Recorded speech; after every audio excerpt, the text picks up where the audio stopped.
people. I mean, I put my email on a billboard in New York City. You can imagine the types of crazy shit that happened. One of those things was an email from Mark Cuban. I did not believe it was real. I thought that this was totally a setup. It ended up being a very much a real thing, and I would end up meeting Mark Cuban, and the rest is history. So welcome to the podcast. Today we have a special guest, QuHarrison Terry. Welcome, Q. Yo, what's up? What's up? So just a quick background. QuHarrison, he's an international best-selling author, growth marketer with Mark Cuban companies, and one of the top voices on LinkedIn Tech. And I was really fortunate, Q, to meet you at the LinkedIn Global Summit. I mean, we were just talking about that before I got on about 4 years ago, and a lot sure has changed since we were both out in New York, New Jersey for that event. Oh yeah, man. I mean, the world has changed. I mean, your industry has changed. My industry has changed now. I mean, there's a lot has changed. What do you think's changed the most? I mean, just in 4 years, I know just in prepping for the. So Uh, so yeah, go like ahead. pre 2023 or with 2023 included. I would do 2023. So I think the biggest change that I don't think anyone expected was the proliferation of AI and how good it's gotten. I think everyone expected AI to, have some type of impact on our lives, but for some people, this is actually going to replace their day-to-day jobs. Now, I'm not going to say that there's not net new opportunities that are going to arise, but similar to like how we're talking right now and podcasting is a big deal. Podcasting's been around since like '04, if I remember correctly, right? Like Hmm. they had, I remember on the first iPod, like, they had in iTunes, they had a podcast section, and you could load podcast on the player, and there was RSS feeds and all that good stuff. But it became popular largely because of social media. So people were able to share their opinions, drive traffic to their RSS feeds, and brand it. And social media was something that didn't really exist 14, 15 years ago, right? Like the whole concept of having a social department or branding, that's a net new job. And people pay for their livelihoods using that. And so like, I think about that shift and I think about the AI shift, and there's going to be net new jobs where probably in the next 10, 15 years, there's going to be someone that like talks to your algorithm for you, right? And tries to discern, why it's doing some of the weird things. Because I don't see there being a future where we actually turn off AI algorithms. I think that's going to do more net harm than good. But then on the flip side of that, I think about globalization and how we were actually able to see what true globalization would kind of look like in a COVID world and post-COVID that doesn't seem to have slowed down much. It's interesting you bring up the transformation of AI and how effective it's been because, when you made that point, I was thinking about that. I'm like, I've seen some huge benefits, and I don't think people realize how quickly and accurate it'd be. Are there industries that you've seen, especially being so involved in so many different companies in the tech world, Q? I mean, are there different companies that or industries that you think will be impacted more by AI? Man, that's a good question. I mean, honestly, there's industries I'd love to see impacted by AI. One of the first ones How is about legal. mine? Uh, yeah. I mean, AI has already impacted that. I bought a piece of land the other day, and the guy told me when I was closing, yeah, all the description and even the images it was generated by AI. Did you notice? And I was like, no, I didn't notice. And so, are you doing that in That your world? there's a lot of architects and designers that have really taken a hold of AI because the creative process is so much faster, right? I mean, like, will you ever deliver blueprints or mock-ups that were generated completely by AI though? Yeah, Do you think, I don't think that's far off. I mean, honestly, I really don't think that's wow. far off. Yeah, and I still think there's a need. I mean, the one thing that I'm still trying to get my head around is how does that impact labor, right, and install? Because how much automation and maybe it helps with supply chain and with AI, there could be a quicker database to say, okay, if I need this material product, there's a better way to research it, to see who has it throughout the world, maybe expedite that aspect. The install is still a tricky part for us. Okay, that makes sense. I mean, that makes a ton of sense. I just would I would have never expected you to say, yeah, we're gonna be able to deliver, blueprints or mock-ups just using AI. Like, that's insane. Yeah, and I guess from the blueprint side, what's interesting is a lot of a lot of us are accustomed to what we've been trained, right? And so Right. AI kind of opens up a new aspect of creative designs, and is it feasible? And already for a long time, they use what's called BIM modeling, which is essentially like you're modeling in 3D the house already. So like if you're designing a house, QuHarrison, you can go through and essentially see this model in 3D, and you can understand where ductwork has to go based on the architecture, and you have all the structural components. And so you're integrating the realistic aspect of install with the complexity of design.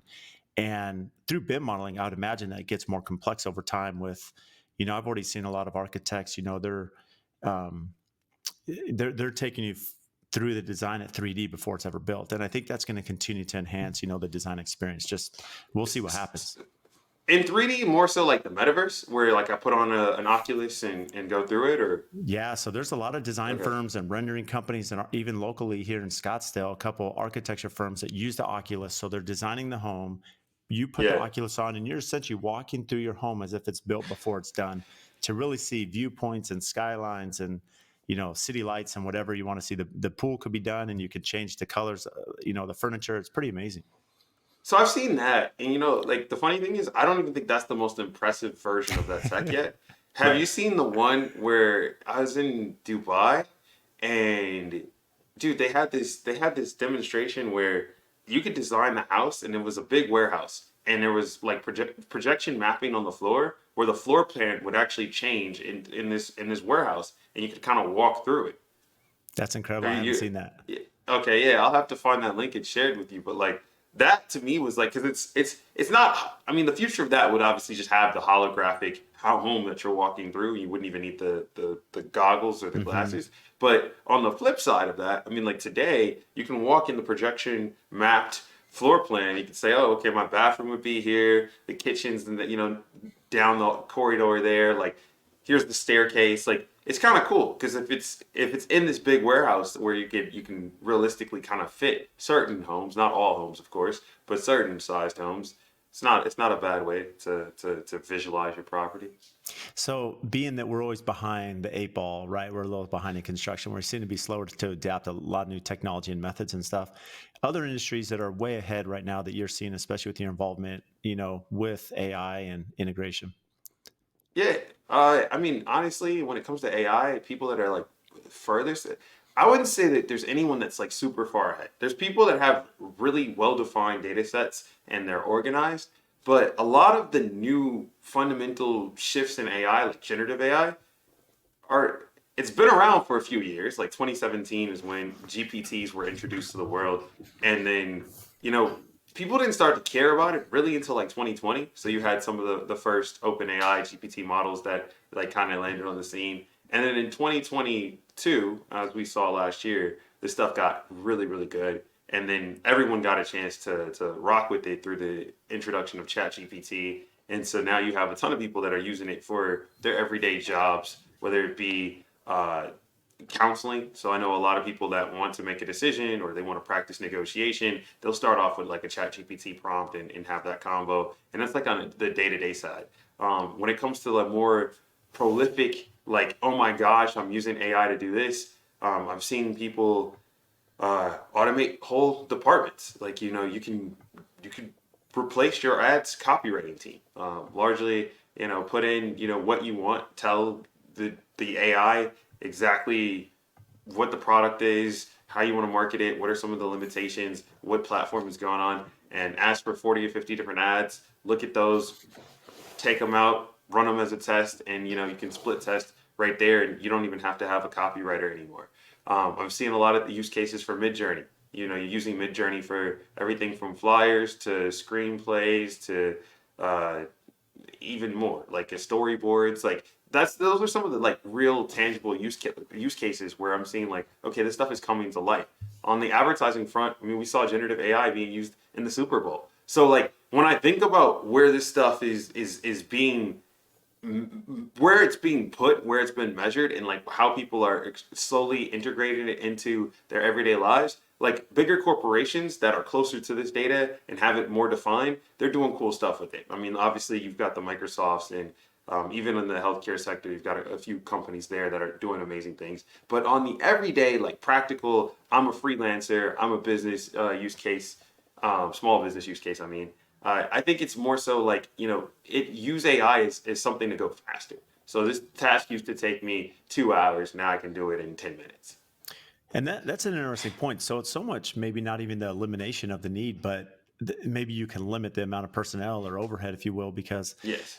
to your point, I've seen with marketing, and maybe that's one of the industries that's going to be uniquely impacted because from blogs to, as you mentioned, logo creation to, different data points, you can do this through ChatGPT pretty quickly, but you're still going Yeah. to have to someone who still understands the goal, the vision. I mean, I'd imagine with your experience, especially because you're so involved in marketing, there has to be some sort of human element, I'd imagine. As much as I'd like to say there should be, I can't necessarily tell you it's from exploring this technology that there's going to need to be, right? That's awesome.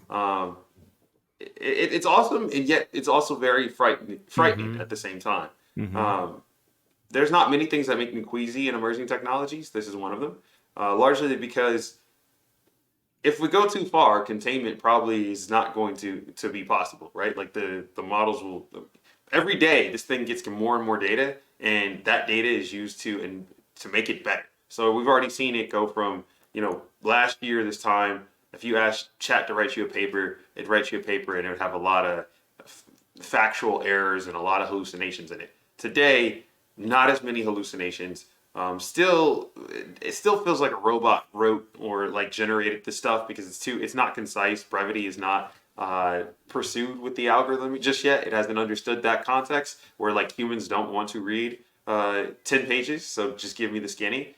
That hasn't come through yet. But by the time that comes through, I mean, like, dude, what is the human input? Like, I mean, we already don't think. We consume a lot of our news and media off TikTok. I mean, we're talking right here on a social platform. So I think that like we have to also think about the data we're training ourselves on because the algorithm can watch all these different sources, and I think now is the perfect time to go deep in something because really the only people that are going to be at the top of their game, top of their craft, are the people that are truly near master or near excellence level.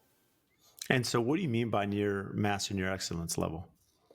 I mean, we know what a master looks like in anything. I mean, like we look at the sports world. You've got all the basketball stuff. I mean, is anyone denying any of the NBA players? They're all near master or excellence levels. And then you've got greats, right? Like Kobe Bryant or Michael Jordan, LeBron James. So you've got people that are just excelling at what they do, and they're truly masters of their craft. I think that everything that we consider a role or profession is going to have some human experts that are masters of their craft. But if you're mediocre or you're kind of like meh, like there's no need for you. We can just get AI to replace you.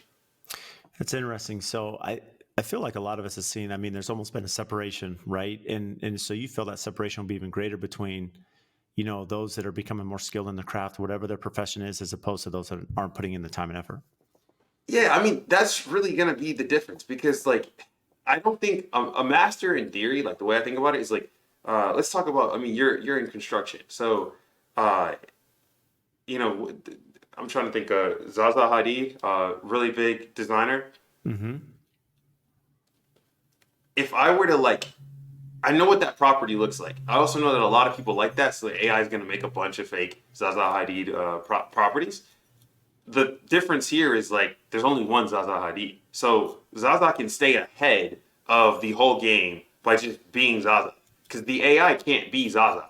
And so in order to be Zaza, you have to already have all the inputs. You have to kind of went really deep and studied and understand the craft. So fundamentally, anyone that's a true designer that studied design, practices it, built their own thesis and stylistic properties, they're gonna be fine. Like, I mean, yeah, you've got Midjourney and it might be able to make similar stuff, but it can't make exact replicas of this person because their creative brain is still going.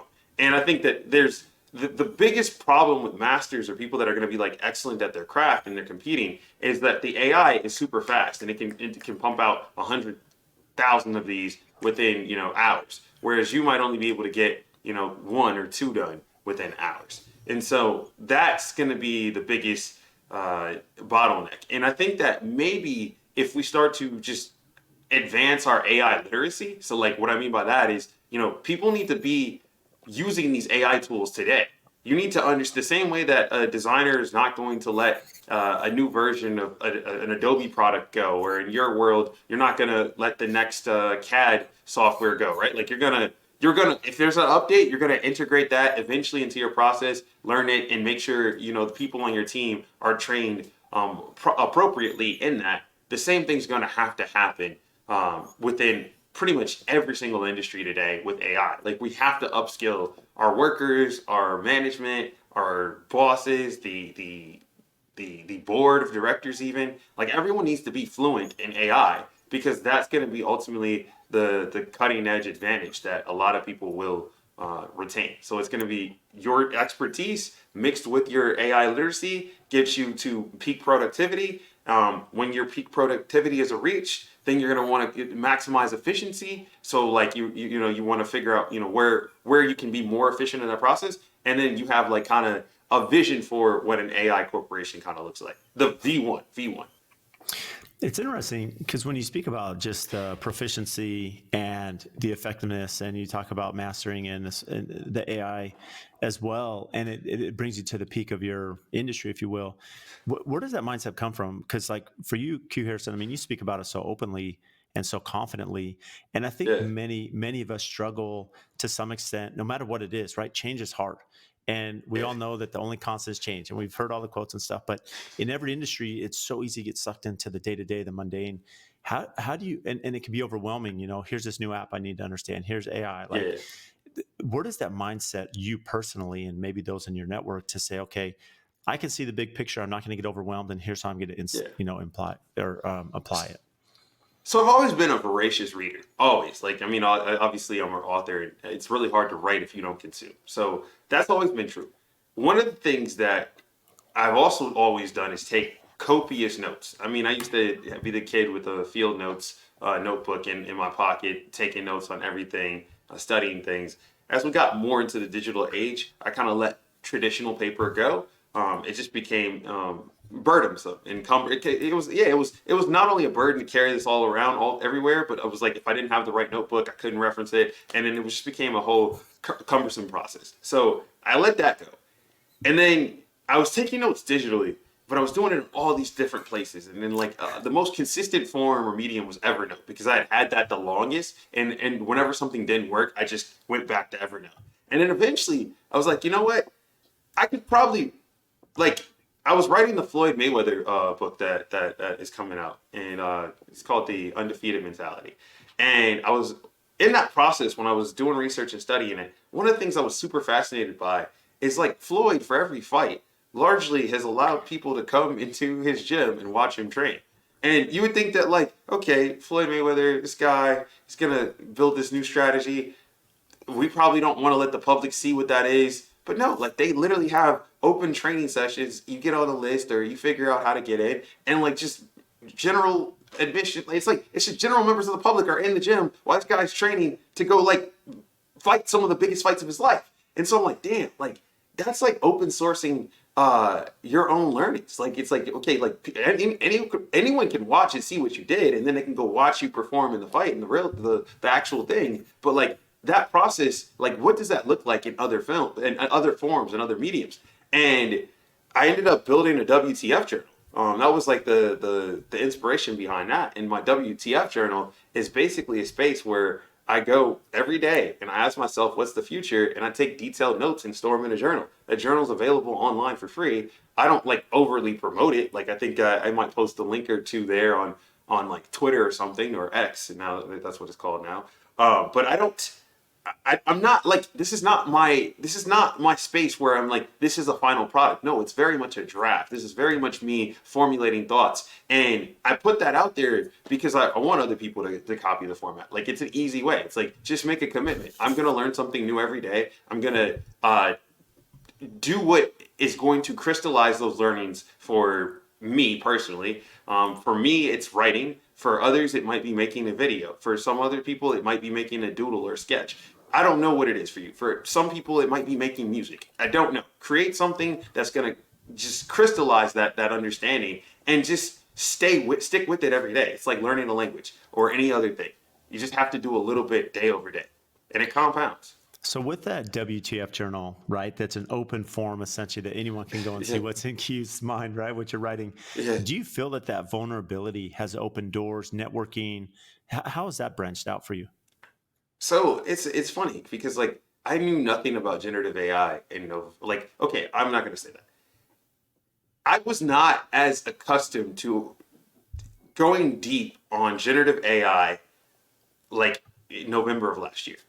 So we're recording this in November. I literally got in my WTF journal and just asked myself, what's the future? And started thinking about AI from all these different angles and doing research day over day. I still have a day job. I still have a lot of other priorities, but like around 10, 11 o'clock every day, I'm on the internet detailing what I learned or taking some of the notes or findings that I had from that day and capturing that and putting it on a note. Now, what's happened is, let's say I have to give a presentation, or let's say someone's asking for an example, or let's say, there's something I want to produce in the future.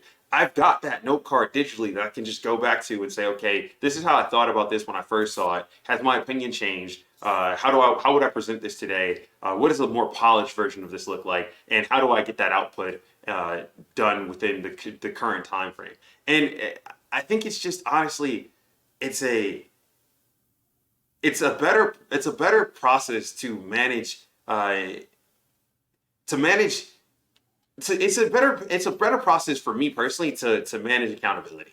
If I know that everyone knows that I'm doing this thing, then like basically the peer pressure of people saying, "Hey, why didn't you do your everydays?" or "Hey, why didn't you put something in the journal today?" Like, or what's that? I don't want to hear that from anybody. So guess what? I'm just gonna do my note, even when I don't want to. It also just builds discipline, man, and character, right? Like if you're gonna commit to something, whatever it is, making your bed, brushing your teeth, whatever. Like we have these commitments that are both internal and external within ourselves and for ourselves, but we very rarely do things that contribute to lifelong learning. And so that's just an example of one way of doing it. I think whatever that looks like for you, now is definitely the time to figure out what's going to get you to peak productivity and what's the efficient means of doing it. Sometimes the most productive version of yourself isn't the most efficient version of yourself. And I think parents oftentimes can relate to that, right? There's a lot of things parents can do to maximize their productivity, but it wouldn't be efficient for their parenting lifestyles. It's fascinating because I've never thought of it in this context that by you doing this, the journal out there, there's kind of twofold. One, the consistency, and there's value to that, right? To someone who's going to commit to something and continue to do it, right? And there's accountability there, which is going to just continue to. I would imagine, just personally, that's going to drive you, Yeah. personally and in every aspect of your life. What's interesting is when you mentioned when you have speaking engagements and forums and podcasts and all the different things that you're doing Yeah. on the platform that you have, that you can go back and research, this is what I thought of it then, here's now. And that was fascinating to me because I'm thinking about so many of us, we have different life experiences and business experiences, and as we're trying to enhance different aspects of our life and business and culture and whatever it is, that opinion changes based on the current experiences and network and mistakes we made in the past and how's that look like now. And so that reflection, I think, is something that I don't do enough. I'd imagine that reflection going back gives you just that much more wisdom, if you will, and confidence as you're standing in front and speaking. Yeah, and I mean the difference between a journal and a blog or a more like even an article for like a new like a publication. The difference is like with a journal, I don't necessarily care. Like if something doesn't flow exactly how I wanted it to, my goal was not to make this the best prose ever, right? Like I actually have books that you can go buy that flow like butter. That's not what this is. This is the note card. This is the ingredient that's going to go into that structured thought that's going to be more robust, that's more complete. When you go watch someone practice in the gym, they're going to inevitably make mistakes, but it's those mistakes that create the learning. And right now, we're in a time where a lot of people don't have all the answers, right? Like you can go to some of the people that have created some of the same emerging technologies that we're talking about today, and they're saying, hey, I'm still learning this stuff myself. I think I think with that, we all kind of need a journal right now or some type of record, some type of documentation process. I'm not saying it has to be a journal because everybody doesn't like to write, but it has to be a spot where you can go and just organize your thoughts, capture that, and reference them in the future so that way you can kind of build the perspective. Because if things change, you want to be able to see why they changed and what the vantage point was. It's like, okay, I thought prompting would be a big deal. Like if you go and read some of my earlier stuff, maybe in January of this year, I thought everyone needed to learn how to prompt. Like today, I don't necessarily agree with that. I think there's going to be some prompt engineers, yes, but I think the best generative AI system is going to just work with you being able to speak how you already normally do. It's interesting. So I want to get back to Floyd Mayweather example because the reason I ask is I'm curious on your research there because I look at this interesting. I see the collaboration as super valuable, right? So in my field, and I'm really big on this that, I want to network with other builders and figure out a better system and process and communication method and, client experience, all these things. And part of that is that I know that if we're speaking about how we price jobs and how we compete in this market, well, yeah, there may be some jobs I win, some I lose, but if I'm competing against great competition and people understand their business, that's a huge win for the industry, right? What's interesting Right. about boxing is it's very different. Like, yeah, collaboration may be important, but Floyd doesn't want to lose his job. He has to win every time. Like this is you're trying to be the best at your craft. You're always winning. So having that open, where essentially for anyone that's into sports, an open scouting form where people can scout and see weaknesses and deficiencies. What is his reasoning, or why would he allow that to be open? Well, I mean, he's the best ever, right? That's his mentality, right? And if you're the best ever, you don't actually care what people think or see of you because you're the best ever. And it goes into his ego, right? His ego is like, and not ego in a negative way, because people be like, Yeah, "Oh, his ego." It's like, no, ego. There's a confidence. healthy part of ego. Yes, confidence, and you have to believe it before anybody else. You have to see it before anybody else. That's how you achieve it. And one of the things that I think Floyd is just a master at is being able to envision the best version of himself, and he knows he's going to get there. So even if you're watching him figure out how to do a certain technique a certain way, he doesn't care because by the time he's in the ring with whatever opponent it's going to be, he knows he's the champ and he's going to make it happen.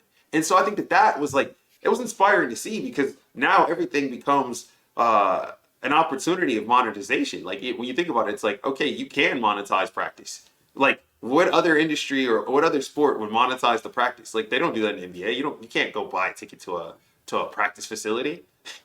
Like, Yeah. like maybe if you know the team or someone on the team, maybe you can figure out a way to finagle that. But that is not an act like that's not something that's accessible to general population. And so like I just think that also boxing's unique in the sense that it is just you versus you, right? Like Mm-hmm. if you're weak, you're right, your weakness. And I think one of the things that Floyd does also really well is he practices everything, right? Like he's gonna whatever he can do on his right, he's gonna do with his left, and it's like he's like I want to know every single move, so that way when I go into a fight, I don't have to have a strategy. I can take a counter and make adjustments on the fly, and I'm the best, so it's gonna make it. I'm better than the rest. And I think you made a good point there. What's unique about Floyd is that probably one of the best defensive fighters ever, right? Never gets in a vulnerable position, understands, so many different aspects of the fight. And as you mentioned, he's just as good as the left as the right. And it's pretty rare to have someone that can hit you both ways. Yes, yes, yes. I mean, you're right. I mean, the evasive maneuvers, footwork, like it's just like, I mean, but this is what I mean. Like, we live in an era right now where like I think we should pay attention to people that are just excellent at what they do and see how we can apply some of those lifelong lessons to our own crafts and professions. Because it doesn't just have to be something that only exist in boxing. I think that that's the wrong way to look at it. Like, I've learned a lot that I've applied to just everyday life from investing. But like, you have to go seek out good investment advice and knowledge and see what some of the greats have done. And then you're like, oh, wait, this doesn't actually only have to apply to investing. This can apply to a ton of other things in life. And so, like, this the same is true with sports and anything where people are great. I mean, that's why I like to learn from the best. Is like I just go and see, how are the best doing something, and I try to take that approach with anything I do. Like even when I play video games, like one of the first things I do is I actually go online and try to find a coach for that game. And it sounds ridiculous because you're like, "Wow, you're paying for a coach for a video game, dude. 1 hour with someone that's like the best in the world at this is gonna make you exuberantly better than anyone else that picks up the game because you just got knowledge from the person that's the 200th best player in the world on said topic. And like, why would you ever turn that advice down? Especially when you think about the cost. It's like, okay, it might be $60 an hour, but like, that's the cost of maybe a little less than the cost of the game for 1 hour. Maybe you're buying two games for two, but in that 2 hours, you're going to pick up some skills that are going to make you, much better than anyone else that just tried to figure it out on their own. And I love that perspective because so many times, a lot of us in our industry, we're networking in an industry, we're trying to understand our industry specifically. But you mentioned the crossover aspect that one, the Floyd Mayweather example of monetizing practice. I mean, that's something that no one's done. And so that's super brilliant from like a business aspect. But when you look at just the collaboration as you studying different industries and markets, that just makes you a better business person because you understand, okay, what's been successful in the video game world, in the investing world, in the marketing, in the digital world. How does that apply to me in the, if I'm an engineer, if I'm a builder, if I'm, architect, whatever. I mean, there's so much crossover between different industries. It builds perspective, yes. And like, we already know the data on having diverse perspectives, but sometimes we always think that that's just literally hiring diverse candidates and like putting them in a room. Uh, Perspective can be built by just seeking, people that are different than you and just listening and just trying their advice. Sometimes you're going to get advice from someone that's the best in the world and it's actually not going to work out well for you. But you only know that after you've tried it and taken it into account. And then once you've taken that into account, you've changed it. Thus, you're now applying your learnings and your knowledge base, and you're gonna tweak it until you get whatever desired result is. And I think that approach is just one that is easier to do now than ever because we have very easy communication methods. Like I can send you a message on 15 different platforms. You're likely to see at least 13 of those platforms, right? I just heard a message go off right now as we're saying that. But the thing is, it's like, how do you, like, now that I can reach, because communication is so accessible and diversified in many means, why don't people reach out more? Why do we still talk to the same siloed groups of thoughts? Why do we still seek like the same echo chambers? Because it creates like there's a sense of sameness and likeness and like comfort in that. And like it's not comfortable whether it's digital or physical going out and saying, "Hey, I don't know something. Hey, can you teach me? Hey, can I learn from it?" And oftentimes when you get to the point where there's somebody that's a coach or a trainer or saying, "Hey, you need this," it's probably too late. Like it's probably too late. Like, you want to try to get ahead of the stuff before everyone knows it's like the next big thing. And I think that that's the part that we didn't talk about that is like future thinking. Like future thinking is not necessarily meaning you have to be engulfed in, the world's most cutting edge emerging technologies. It's literally anyone that's just saying, okay, this happened. What are the next, 4 or 5 things to happen after this? You don't have to be exactly right, but it's the thought and the inputs that go into that usually leads you to a better outcome and a better position than the person that's just like, hey, I'm gonna wing it, or hey, like we'll just take it as it comes. It's so incredible because when you think about it, just you mentioned the 15 examples there, and probably 13 of them you can make a connection. Because this is why I brought you on. I mean, you're so unique to any guest I've ever had on the show, QuHarrison. And when we met, I mean, I was so fascinated by your knowledge base, and of course, I followed you, through Instagram and LinkedIn, since then, Yeah. and again, like a pillar in your industry and the success you've had. And, I'm just a builder in Scottsdale, and you think about that connection there that, hey, but it's still close. Like it could be that close. And it doesn't mean people are always going to respond, but the opportunity is there for you to connect and find them and, expand that reach. Yeah, like you messaged me about this like 6 months ago, I think, and then like it Yeah. took 6 months to just figuring some things out. The summer, you're busy, you got busy in your industry, like, and it was like okay, like, but we had that conversation, and the history was right there, so you didn't have to remind me. I had already committed. It was like okay, let's do this, and it was just a matter of like figuring out the scheduling logistics. But like that's not unique to me and you. Yeah. Instagram has 1 billion people on it. Gmail has 2 billion people on it. Facebook has 1.7 billion people on it. And I don't know how many people are on LinkedIn, but I know it's more than like probably 200 million people on it, right? So you can go on there and jam and literally just you have to now do the hard work. The hard work is like, what is going to be the attention grabber? It's going to be a lot different to grab the attention of some hiring manager than it is, let's say, a billionaire per se, right? But both are there's again, it's democratized. Both are on the platform. You've just got to figure out how to make it move.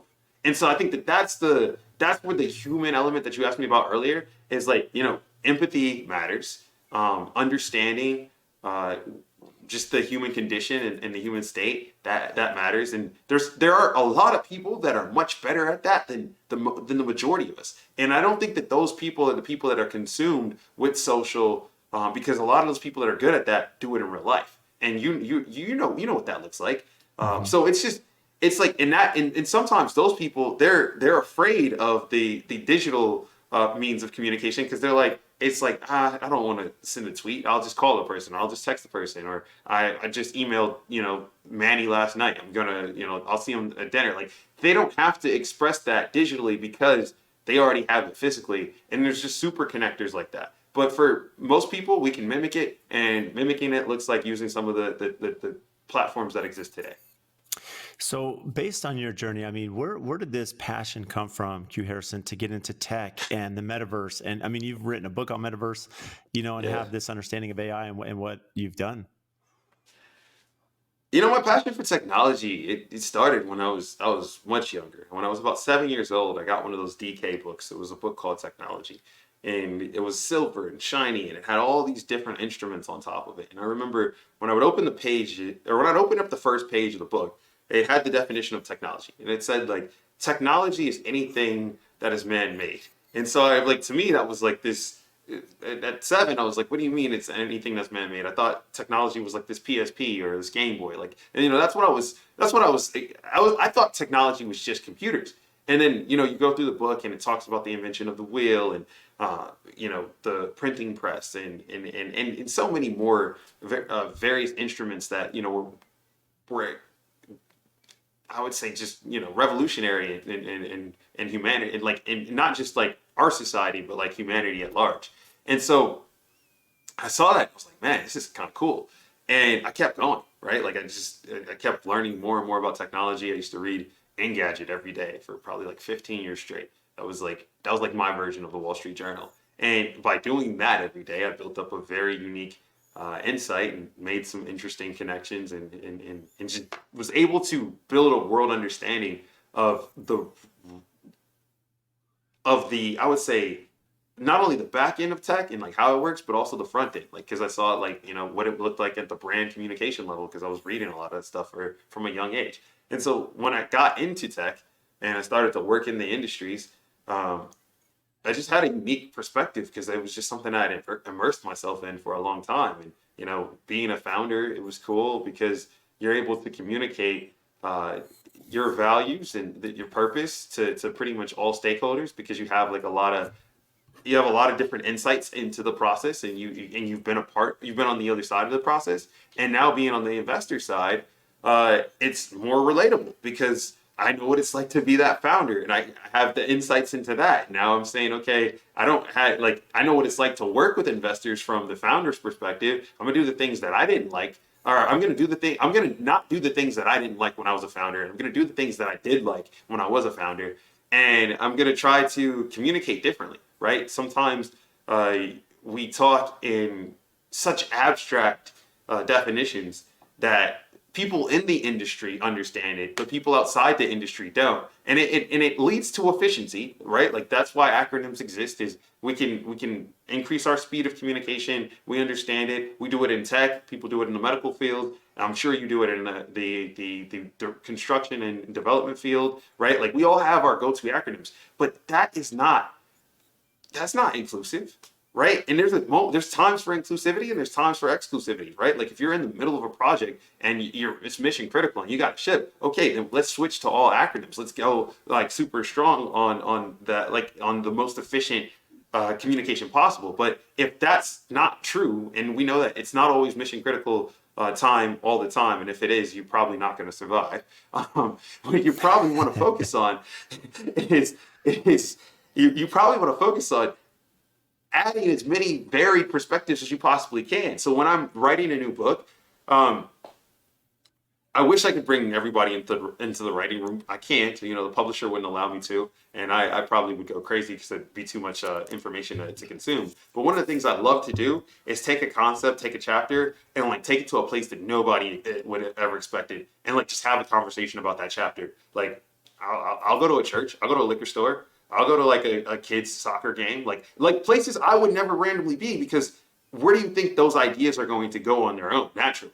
And you know, if you just thought they were going to stay in your high academia communities, like then what the hell are we writing the book for? I can just call those people, right? The book is to go much further, and that's just an example from my own world, but like that translates into just about everything else I do. Like that's how I built my perspective.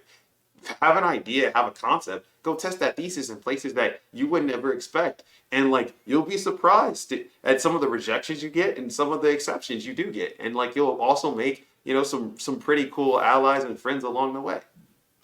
What does that creative process look like when you're, because you've been author of many books and as you're writing Yeah. and coming up with those concepts, and you mentioned, you know, the soccer field and the church and the liquor store and these different examples.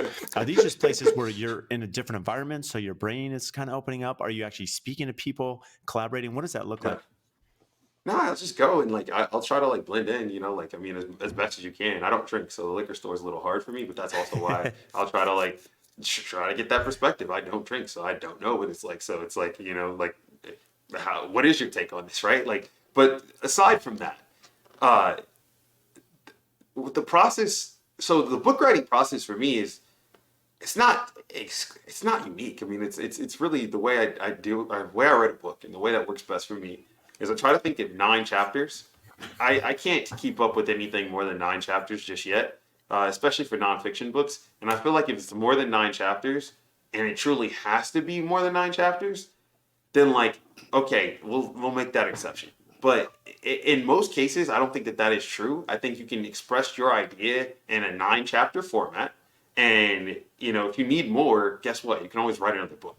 And so once I have that, I then go into the outline, and that outline I'm gonna map out, you know, several times over. But once I've got a pretty definitive, concrete version of the outline, I then go into a very extensive research process. I would say research takes up 60-70% of the writing, the actual total time it takes to put together a book, because the book is not about necessarily the writing because people don't read. So you can the most excellent prose doesn't matter to me in 2023 or 2024 because I mean who reads? Who reads anymore? Like you know the average American is gonna read. I think it's a crazy stat. It's like 6 books a year or something like that. Like that's the reader, and some people might not even read a book a year. So like you're going into a world here where you know you're already the odds are already against you. And so what I try to go for is flow. And I know what's going to work from a flow perspective is giving people insights or shocking examples that actually fit the same topic that we're talking about. And that's if you read any of the books, you'll notice that that's pretty true for most of the material I've written. And you mentioned too, yeah, the consummation, like consuming content, like that's number one, and that's what's in you know been your passion. On your journey, how did you get involved with Mark Cuban and Mark Cuban companies? Hey man, being impressive, right? Like literally the number one. Harry, for you to take nothing away from this conversation, pick something you're going to be good at, become impressive at it, and people will email you and reach out to you. Austin Kleon told me that a long time ago, and I'm going to reiterate and share that advice. That's the advice that changed my life. Literally, I heard that in 2012. It still rings true almost 11 years later. So I'm going to explain the Mark Cuban story. I was in New York and I was walking down Broadway and I made like a turn. I was just it's New York City. It's in the middle of the summer, so or it's actually not the middle of the summer. It's the end of spring, so it's like spring summer. You know, it's like kind of cold but like not hot. It's like perfect walking weather. So I'm in New York and I'm just strolling, like I'm just casually like doing what people do in New York. Probably have like my AirPods on and just walking around. And I'm walking and I see this Banksy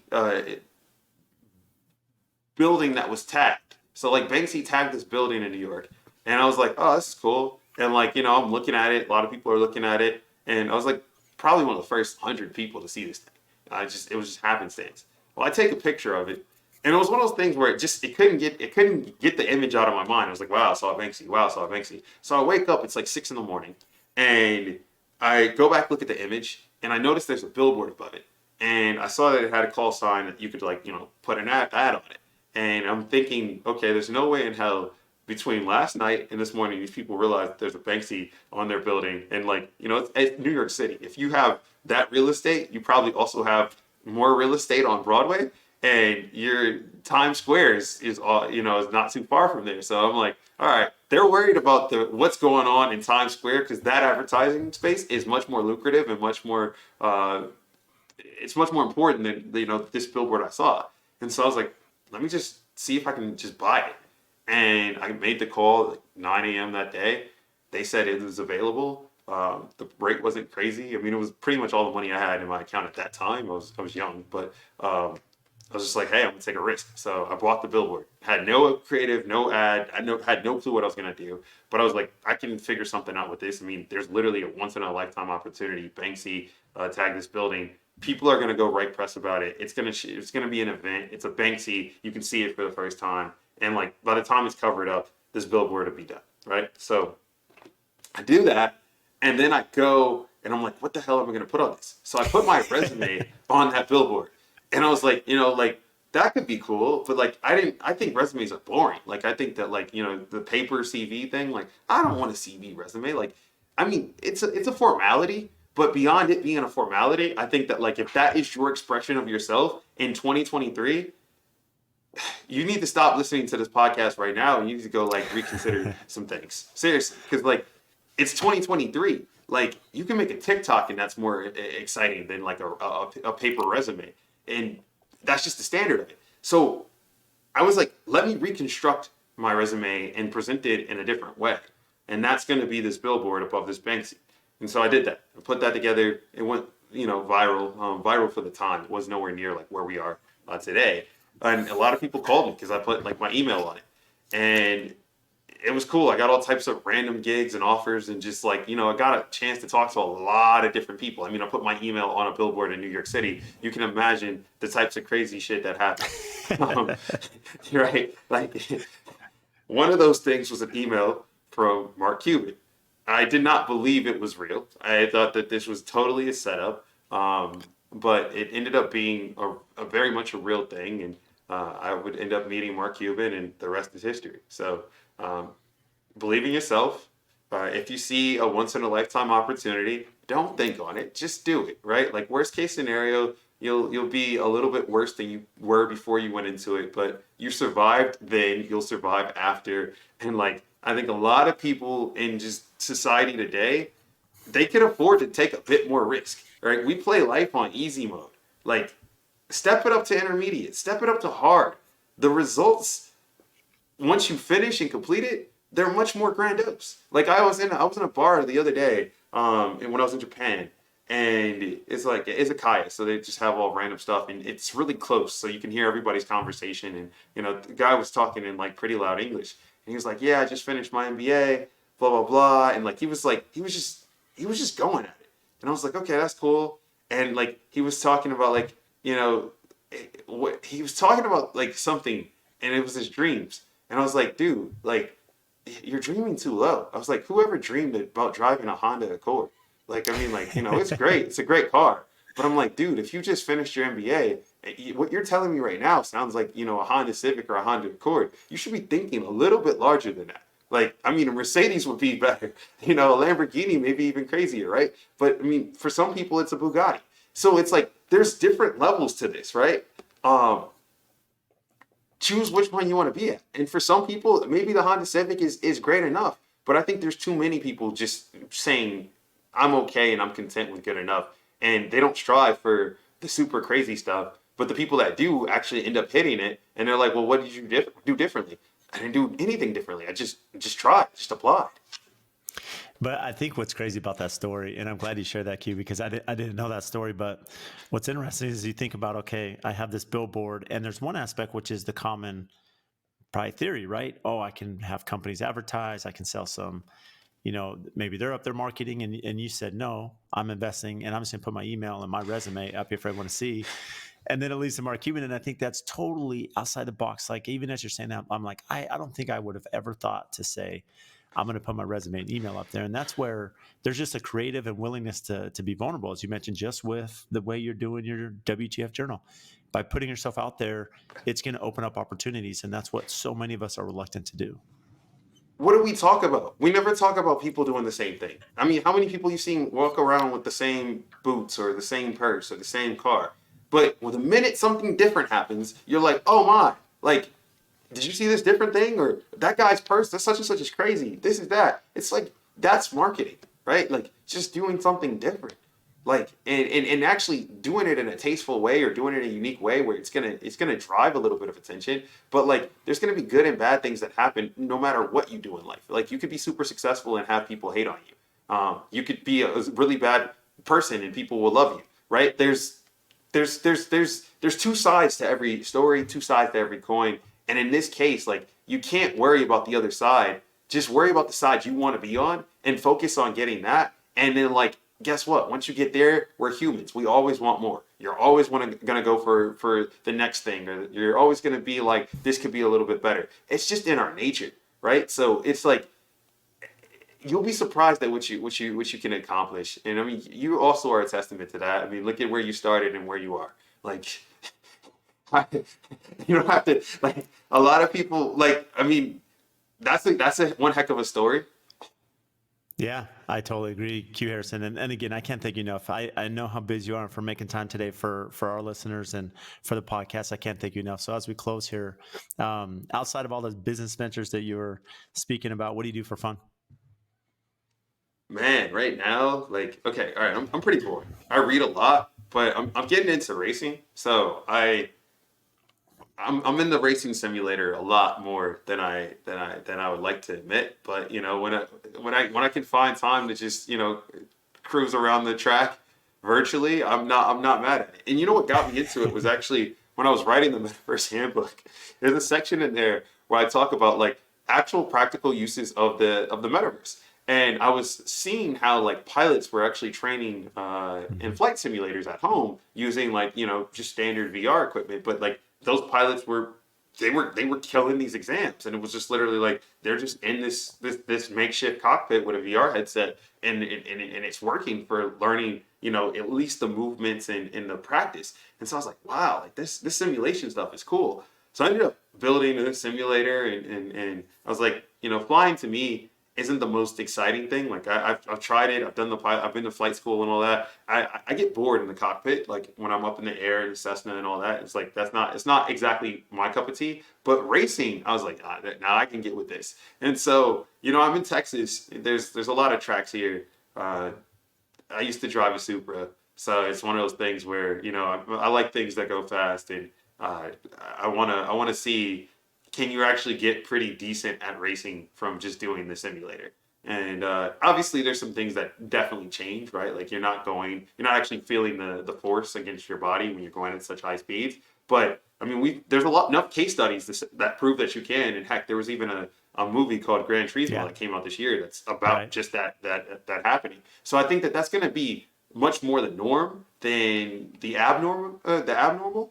So that's what I've been spending a lot of fun time on. It's just like, you know, like playing around with different simulators and seeing, you know, what the future of this stuff looks like. Well, for those listening, Q Harrison, where can they find you?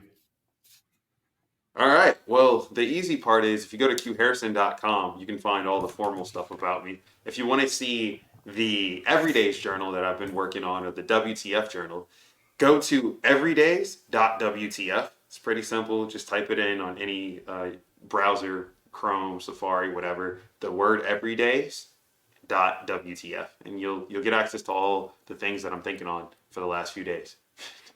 Well, Q Harrison, you've been amazing. Can't thank you enough for making time and joining us today.